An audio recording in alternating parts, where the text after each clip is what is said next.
திருக்குறள் அதிகாரம் 74. நாடு.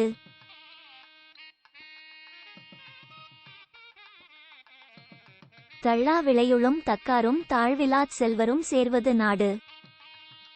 குறையாத உற்பத்தியை தரும் உழைப்பாளர்களும் அற உணர்வு உடையவர்களும் சுயநலம் இல்லாத செல்வரும் சேர்ந்து வாழ்வதே நாடு.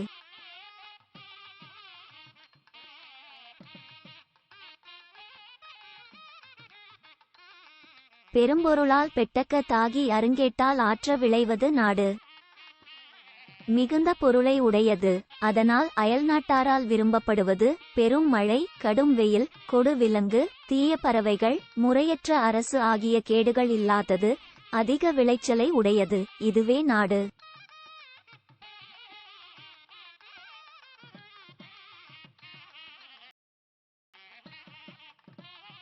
பொறையொருங்கு மேல்வருங்கால் தாங்கி இறைவற்கு இறையொருங்கு நேர்வது நாடு. போர், இயற்கை அழிவு ஆகியவற்றால் மக்கள் பிற நாடுகளில் இருந்து வந்தால் அந்த பாரத்தையும் தாங்கும், தன் அரசிற்கு தான் தரவேண்டிய வரியையும் மகிழ்வோடு தரும், இதுவே நாடு.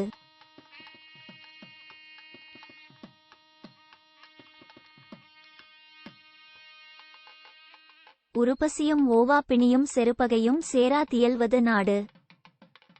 மிகுந்த பசி, நீங்காத நோய், வெளியில் இருந்து வந்து தாக்கும் பகை ஆகிய இவை இல்லாமல் இருப்பது நாடு.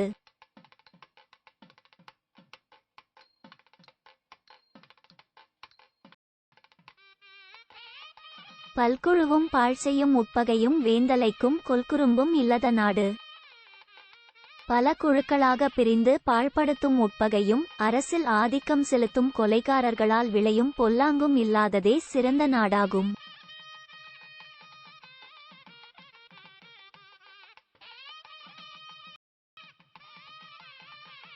கேடறியா கெட்ட இடத்தும் வழங்குன்றா நாடென்ப நாட்டின் தலை. பகைவரால் கெடுதலை அறியாததாய், அறிந்தாலும் வளம் தருவதில் குறையாததாய் இருப்பதையே நாடுகளில் சிறந்தது என்று அறிந்தோர் கூறுவர்.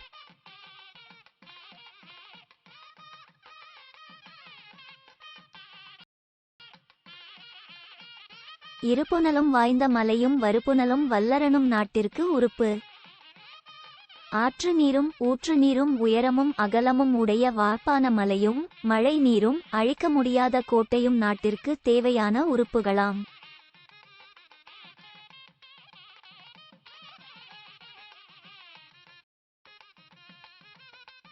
பிணியின்மை செல்வம் விளைவின்பம் ஏமம் அணி என்ப நாட்டிவ் வைந்து. நோய் இல்லாமை, செல்வம், விளைச்சல், மகிழ்ச்சி, நல்ல காவல் இவை ஐந்தும் ஒரு நாட்டிற்கு அழகு என்று நூலோர் கூறுவர்.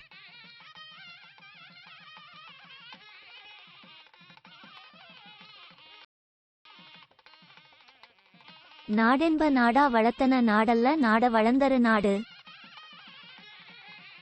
தன் மக்கள் சிரமப்படாமல் இருக்க அதிக உற்பத்தியை தருவதே நாடு என்று நூலோர் கூறுவர். தேடி வருந்தி பெறும் நிலையில் இருப்பது நாடு அன்று.